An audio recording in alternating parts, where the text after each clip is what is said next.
Welcome, and so glad you can join us. I'd like to again encourage, if you have any comments you'd like to make or questions that you'd like to direct, please feel free on the YouTube, if you're watching YouTube, to post your comments and your questions. We're going to go ahead with our bracha. Baruch atah Adonai Eloheinu melech haolam asher kitshanu b'mitzvotav v'tzivanu la'asok b'divrei Torah. Amen. This is where we left off last year, and I have to always say, whenever we get to this part of Genesis, which is the last four parshiot of Genesis, for me it's a bittersweet moment. The reason it's bitter is because I love the book of Genesis, and I'm sorry in a way that we're coming to the end of it. On the other hand, it's sweet because the story of Joseph has to stand as one of the greatest pieces of literature ever written. And whenever we study it and read it, I can tell you that there are numerous times when it has moved me to tears, especially later on when Judah confronts Joseph, not knowing who it is. And his speech is just so moving. I cannot help but be brought to tears, frankly. So here we are. Where we are in the story is that the brothers have sold Joseph. They were going to kill him. Reuben had wanted to actually save him and restore him to his father, but he had wandered off somewhere. And in the meantime, Judah had told the brothers that, since, I like to put it this way, forgive me for being a little bit flip, since there was no life insurance policy on Joseph, it didn't pay to kill him. They weren't going. He actually says to them, "What profit is there?" He uses that term, "ma betza." What profit is there to killing him? We can make some profit selling him as a slave, which is what they do to the Ishmaelites and to a caravan of Ishmaelites. And then they take, of course, they rip off that coat of many colors, the ketonet pasim, and they dip it in the blood of a goat because it looks like human blood, and then they present it to their father, and they say to him, "Do you recognize what this is, whose coat this is?" And the previous verse that we ended on was Chaya ra'a achalathu. A wicked, an evil beast has consumed him. Toraf Yosef. Yosef is torn into pieces. Rabbi, Yes, sir. I don't understand. They sold him to the Ishmaelites, Yes. but then the Mennonites came Yes. in and pulled him out of the know. pit. I know. What's the difference between the two? Oh, please. It doesn't end there. It talks about the Medanites too. It mentions Medanites. Right. So Rashi They're not comments the about this. I Ishmaelites. think he may have commented on it already, but regardless, if we come to it, we'll come to it. Rashi explains by saying that what the Torah is trying to tell us is that he was bought and sold several times. That's how Rashi explains it. But you are, Harlan, you are raising a very classic question. You really are. It is really a classic discussion about the fact that all these different people are involved in his sale. But that's how Rashi explains it.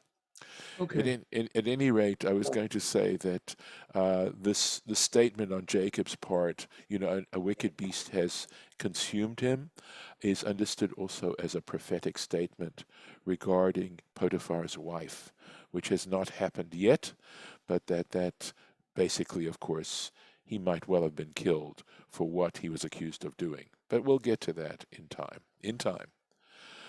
Vayikra Yaakov simlotav. Jacob tore his garments. Vayesem sak b'motnav. He placed sack on his loins. Vayitabel al beno yamim rabim. And he mourned for his son for many, many days. Well, many days is a generality, and Rashi wants to be specific. Yamim rabim. Kaf bet shana. Those many days were 22 years. 22 years he mourned for the loss of Joseph. Misha piresh mimenu, from whence he had left him, that is, Joseph had left Jacob. Ad sheyarad Yaakov leMitzrayim. In other words, the time it took from the moment when Joseph was sold to the time when Jacob went down to Egypt to see Joseph. Shne'emar, and how do we know it's 22 years? It states Yosef ben Sheva Shana. It mentions that Joseph was 17 years old at the time of this particular incident, Vagomer, etc. Uven shloshim shana haya ba'omdo lifnei paro. And he was 30 years old. It says these things, right, in the text, that he was 30 years Yes. old when he stood before Pharaoh. So Yeah. we have 13 years there, right? Just keep that in your Hmm. mind. Vesheva shnei hasava, or sova. So we have those 7 years of plenty. So add that to the 13, and you now have 20. Vishnatayim hara'av, and 2 years of famine. So now we have 22 years. And it was in that at that point, Kesheba Yaakov Mitzrayim, when Jacob came down to Egypt, Hare Kaf Bet Shana. So we have a total of 22 years. Keneged, but there's more to this. Keneged Kaf Bet Shana. This was equivalent to the 22 years Shelo Kiyem Yaakov Kibud Avaim, that Jacob did not fulfill the mitzvah, it's one of the 10 commandments, of honoring your father and your mother. This is taken from the tractate Megillah in the Talmud, page 17. How do we get that? Kaf Shana Shahaya Baveit Lavan. He was 20 years in Laban's house. Uvet Shana Baderech Beshivo Mi Beit Lavan. And it took 2 years for him to get from Laban's house back to see Isaac. Sorry, excuse me. Bet Shana Baderech Bimei Beit Lavan Shana V'Chetzi Besukot, 1.5 years in Sukkot, and Shisha Chodashim Bebeit El, and 6 months. That's how he's breaking down how long it took him to get back to see Isaac after he left Lavan. In other words, a year and a half in Sukkot and 6 months in Beit El. Bezehu she'amar leLavan, and this is actually alluded to when he said to Lavan, Ze li esrim shana beveitecha. This to me is 20 years in your house, right? Yep. Li, what's this li? To me, it's 20 years to me. So it seems like an unnecessary word. And so Rashi is midayek on this. He says, Hein alai, li hein alai. They are on me, these 20 years, etc. Hein, alai hein, they are upon me, v'sofi lilkot kenegdan. And in the end, I will be punished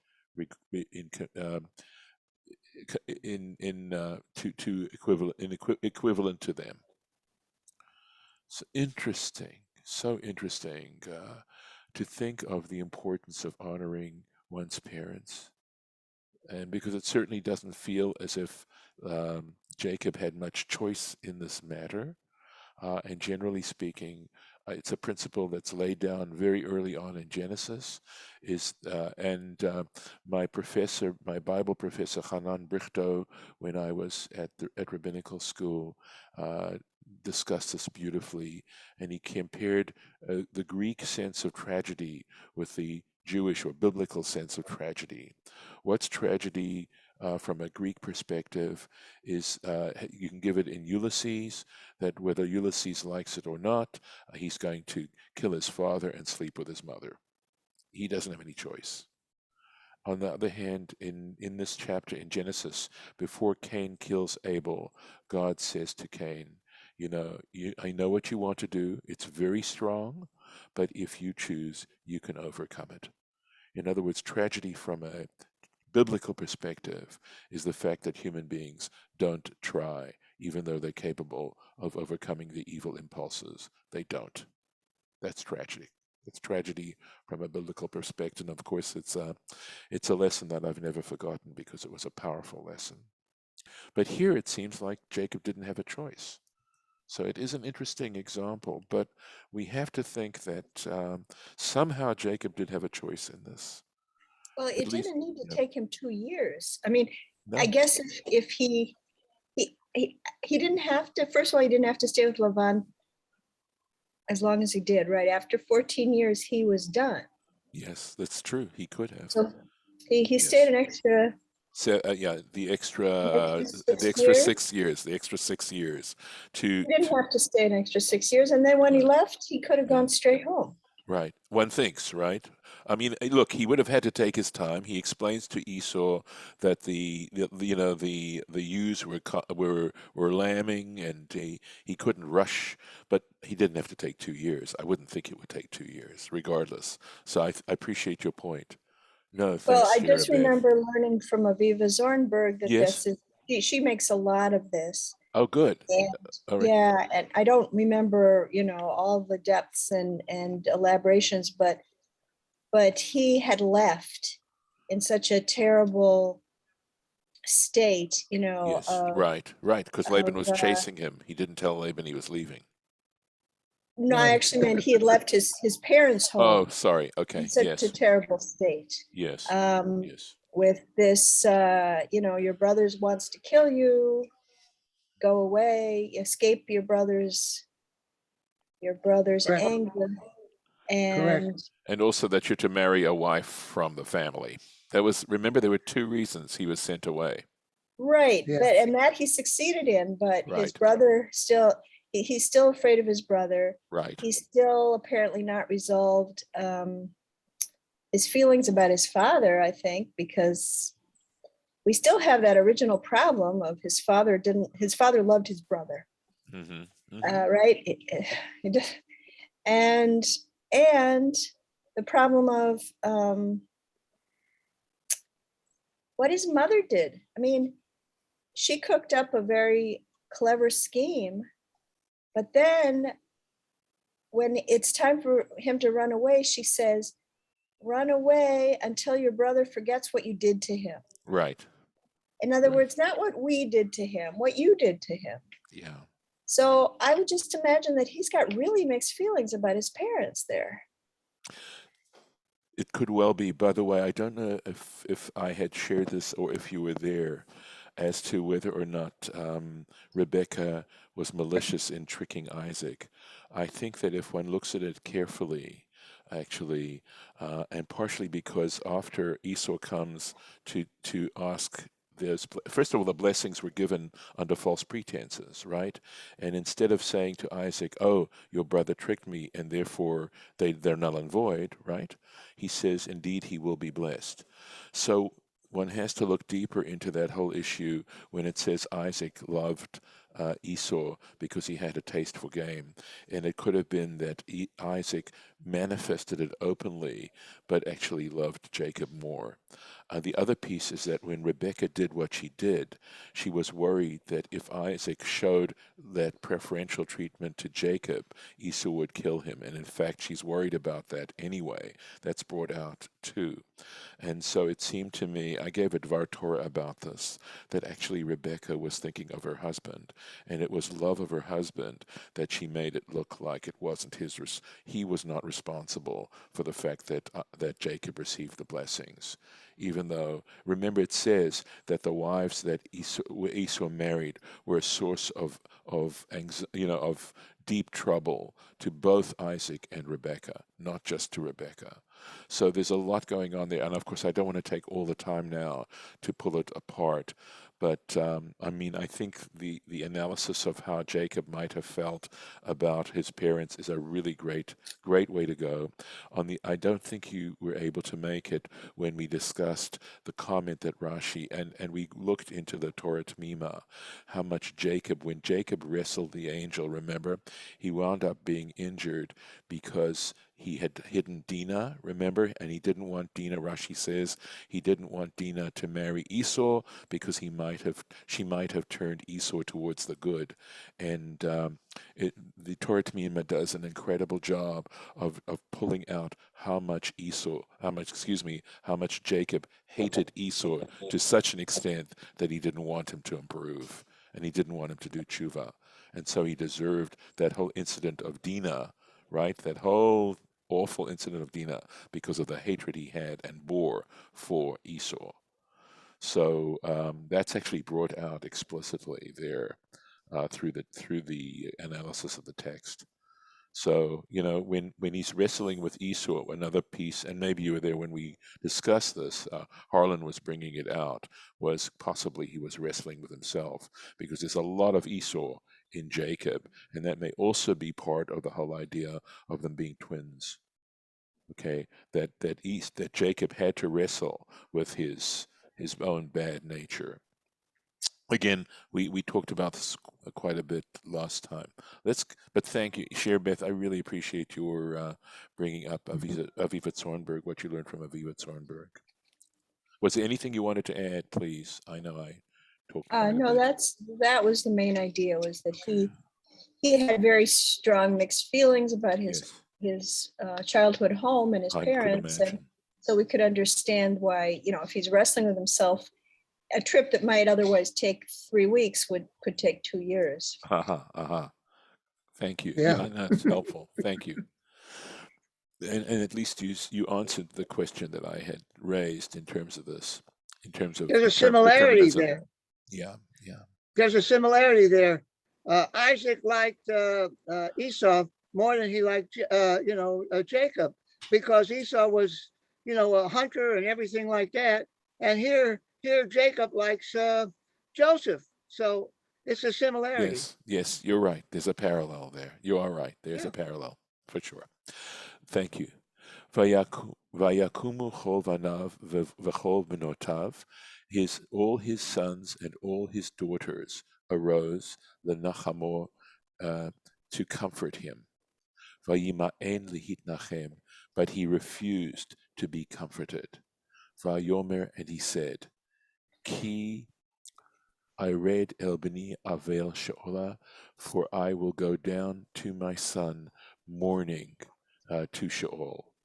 Vayefk, and he cried, Oto Aviv, his father cried over him. I have a question. Sure. Does all his daughters? Oh, I guess that we'll get to that. I was just wondering if he We had more will. daughters or if they were daughters-in-law or whatever. Absolutely. It just jumps out at you. Right. Very Yeah. good. So Rashi is actually going to anticipate that. He will. So there it is, right here. V'chol Punotav, and all his daughters. Right? We only know of one daughter. Rabbi Yehuda Omer. So there's a discussion. I mean, this is so cool, right? That there's this ancient, centuries-old discussion about it. And here we are, part of this immortal discussion, you might say, right? So there's a difference of opinion here. Rabbi Yehuda Omer, Rabbi Yehuda says, Achayot te'omot nodu im kol shevet v'shevet v'nas. I think this is v'nas right? So Rabbi Judah says there were twin girls, right? Twin sisters were born with every tribe, meaning, of course, every son, each and every tribe. The nas'um means, I think this would refer to being married, right? That possibly, now whether it means the brothers sort of married cousins, or although they be sisters, right? Although again, remember, they were from different wives, so they would be half sisters. But regardless, we know that this kind of incest wasn't forbidden at this particular point of human development. So that's how I'm understanding v'nas'um, right? They married them.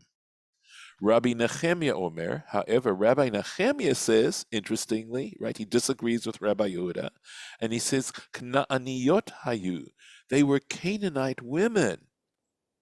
Ela mahu v'chol b'not. So if they were Canaanite women, which would mean, I assume, interestingly enough, right, that here they were marrying Canaanite women, and presumably these Canaanite women were now being brought under the wings of Judaism, right? And that back then the woman can automatically take on the man's religious beliefs, right, and religious practices. Ella mahu v'chol benotav. So he says, yeah, they weren't actually his daughters. They weren't actually Jacob's daughter. So why are they referred to as all his daughters? And they say, kalotav. They were his daughters-in-law. She'ein adam Oh, nima. Let me finish, please. That because a person is not prevented milikro lechotano. It isn't. He's not prevented from, or it's very common for a person to call his in-laws, okay, or his sons-in-law and his daughters-in-law, bno. So it's not rare for a man to call his son-in-law chotno, bno, his son, to call him his son, ulachalato, and to his daughter-in-law bito, or to call his daughter-in-law his daughter, which of course we know is a fact to this very day, that just because they're your children-in-law, it doesn't prevent you from referring to them as your children. And that's how Rabbi Nehemiah explains it. Lauren, did you want to comment on that? Or you?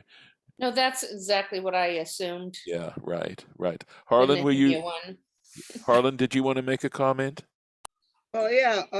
What I can understand is that he had one daughter, Diane, or whatever her name was, Dina, and yes. yeah, Dina. And what I can't understand is all these sons marrying Canaanite women when Yes. when Jacob was against all that, and I, I just don't understand the situation. That's a great question. You're asking a very good question. We know for a fact that Judah married a Canaanite woman. Okay, so we That's actually coming have an up. example. Yes, it Yep. is. Yes, it Yep. is. Next I'm chapter. waiting for this Next part. chapter. I know it's an amazing chapter. Well, hopefully we're going to start it. Okay, and yes. So Harlan, we have to say, guess what? Circumstances alter cases. Who were they going? Oh, Was he going to send them all back to Haran? Were they all, and of course, especially since he'd had this wonderful experience with Lavan, who was the family back there. Did you really want him to do that? So yes, one I has, do. oh no, well, okay, well, apparently Jacob disagreed. So at any rate, one has to say that, just calling them Canaanites doesn't necessarily, mean they're all terrible. Okay, I mean, we know Ruth. Ruth is a Moabite. So we have to be able to understand you can make generalities. You have to be careful of generalities and know that circumstances affect generalities.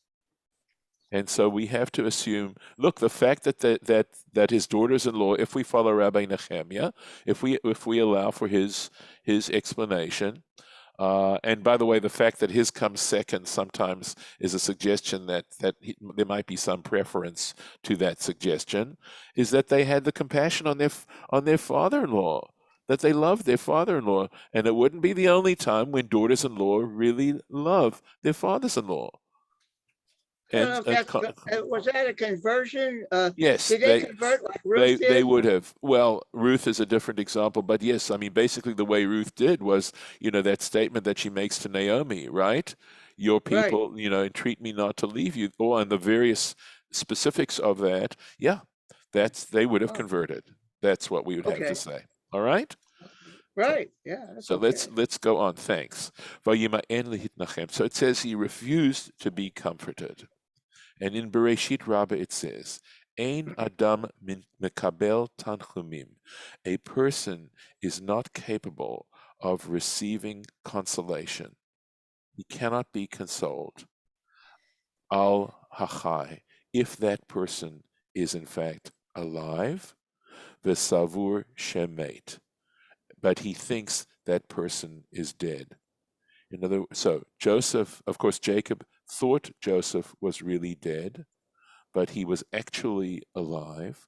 And we're saying that the reason why, we're going to be given a reason as to why Jacob wasn't capable of being consoled for the loss of Joseph. Why? She'al hamet, because regarding one who is actually deceased, nigzera gzera, there is a heavenly decree, sheyishtakach min halev, that he can be forgotten literally from the heart. Velo al hachai. But this edict was not made regarding a live person. Now, obviously, you can mourn for someone and grieve for someone for a good period of time. the average time it takes to be able to fulfill your grieving and eventually start to feel comforted is about a year. On the other hand, of course, there are people who we can mourn and grieve for a long, long time, beyond a year, but it doesn't mean that we're actually feeling the intense grief that we felt when we initially lost them. Well, So, where's Benjamin come in on this? I mean, he has still Benjamin. yes, Benjamin was a He was lot lucky he younger. had He was the, Benjamin. well, that's fine. But, I hope you don't comfort someone who's lost their child by saying, well, you've got No. another I child. realize that. Okay, so let's keep in mind the existential elements of this. Okay, he had a relationship with Joseph, and it wasn't going to. He clearly also loved Benjamin, which is why the brothers don't take Benjamin down. And again, it all comes back to the time when it was love at first sight, when he saw Rachel, right? And look at how Right. the story sets this up. How the story, we now know that Rachel dies giving birth to Benjamin. And he has two children from the love of his life. And she's no longer around. And now he has lost his firstborn. Yeah, but eventually he fell in love with Leah after Rachel died. You'll have to show me the text that says it.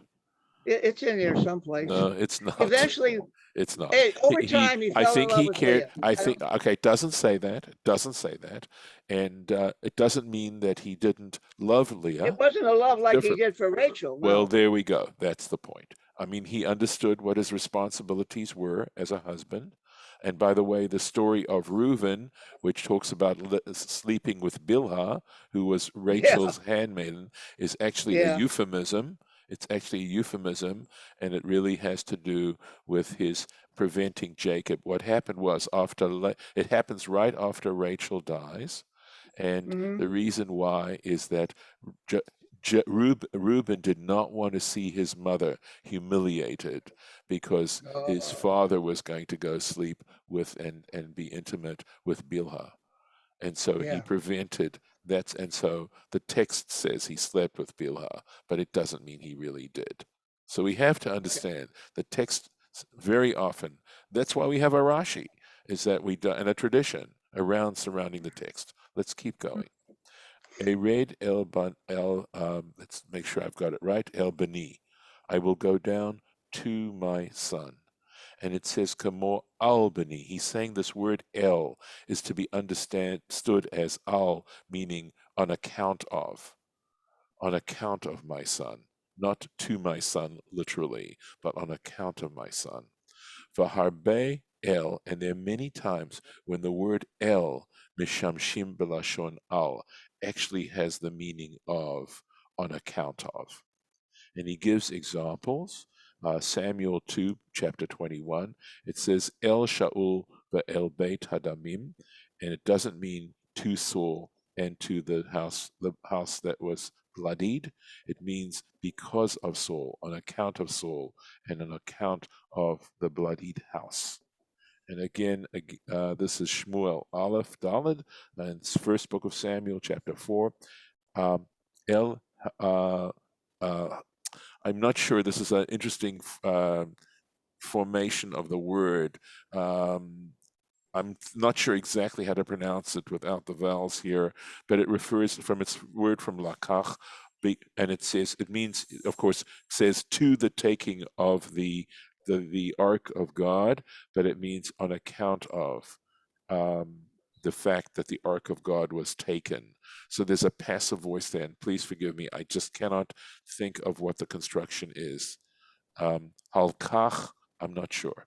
And it's also not only passive, but it's passive possessive, and that's why I'm struggling. It says here had been taken. Yeah. Because the Ark of God had been taken. Right. And So because yes, but it means but that in English you put it differently. But this is actually in a possessive case. It means that the Ark of God. Well, having been taken. No. It's possessive means ark. Of the taking of the ark of God, right? or taking of the ark of God. So that's the smichut. Okay, and here we go. Ve'el mot chameha ve'isha. So again, that means regarding, on account of the death of her father-in-law and her husband. So he just gives, Rashi's giving examples of the usage of el meaning al, meaning on account of. Let me just, I know it's, okay, we'll have to stop here because there's quite a bit more Rashi here.